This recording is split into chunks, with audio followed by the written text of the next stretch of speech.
previously on Talk That Talk.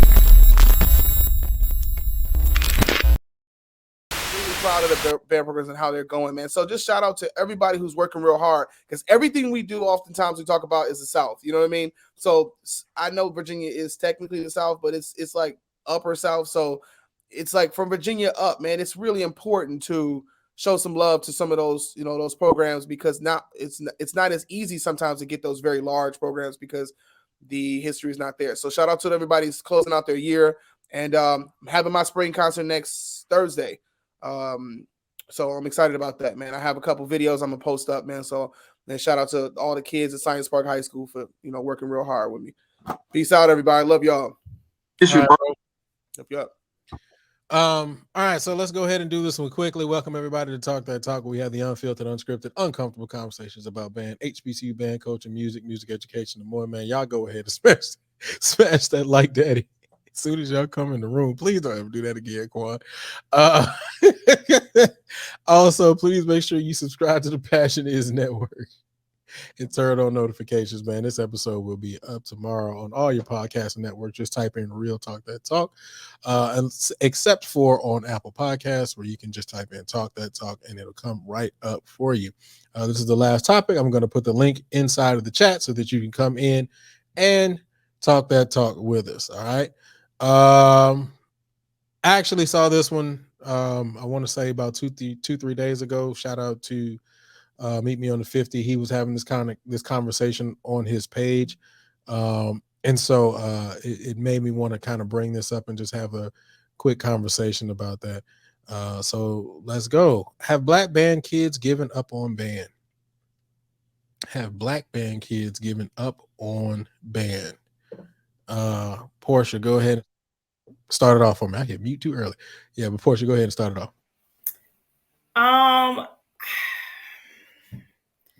I don't know that they have given up on bands, but what I'll say is that, at least from what I've seen, the interest in it has diminished. And I can't, at least in this area, and I'm not sure why. I know the pandemic kind of hurt us, and, you know, they weren't able to have band. And so I think that may have something to do with it.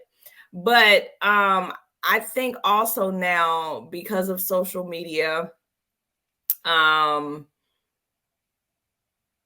the need for instant gratification, band comes with a lot of work. And I don't know that sometimes, I know sometimes, you know, they don't want to do, you know, months of work to get to that product.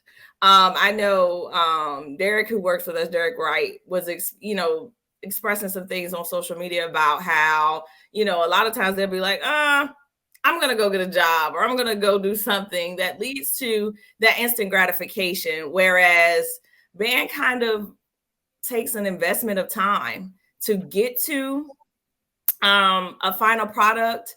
And I even see it with, you know, a lot of the times we'll go into band camp with a larger number of silhouettes, but when you got to put in that work, a lot of them like, y'all do all this? No, I made the squad, but I don't want to do band camp. I made the squad, but why I got to do all of this running, you know? So they haven't given up, but I don't know that the work ethic is always there to keep them engaged and keep them involved, because the gratification is not instant.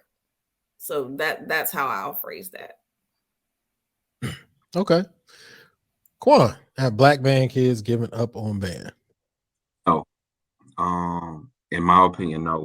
I think we need to do a better job. And like I've always preached and talked about infrastructure. I've always talked about that on this show. And so I know a specific school district where, specifically in a low socioeconomic area, where they legitimately, I believe they have like 12 elementary schools in that area, right? They only have 2 music teachers at that school, out of those the schools is only 2 music teachers in that area.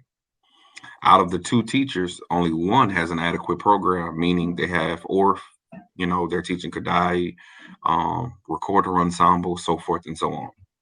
So then when you go to the middle school level, there's only 1 that has a middle school band program.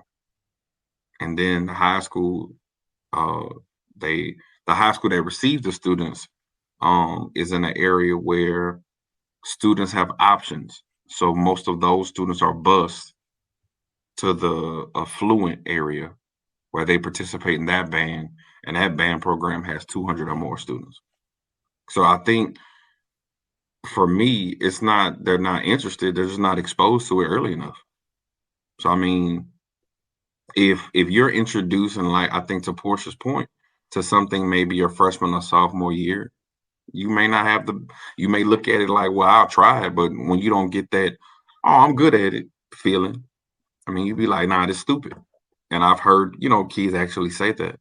But I think if you are shown that appreciation for music earlier, you have a different love and appreciation for it overall. I don't think our kids have given up on it. I think we need to do a better job in exposing our kids to it earlier. And honestly, showing also the parents, which can help reinforce that, the purpose of participating in band overall and the benefits of that. All right. Rick, have black band kids giving up on band? No. I think a lot of black band kids have, especially in this generation, have been exposed to subpar band directors that have made their experience in band one that is not worthwhile. And to be honest, if I had to experience some of these shitty band directors that's out here right now, I wouldn't want to do music either. It's a lot of bad out there. And the worst part about it is some of these kids don't even know that what they're getting is bad.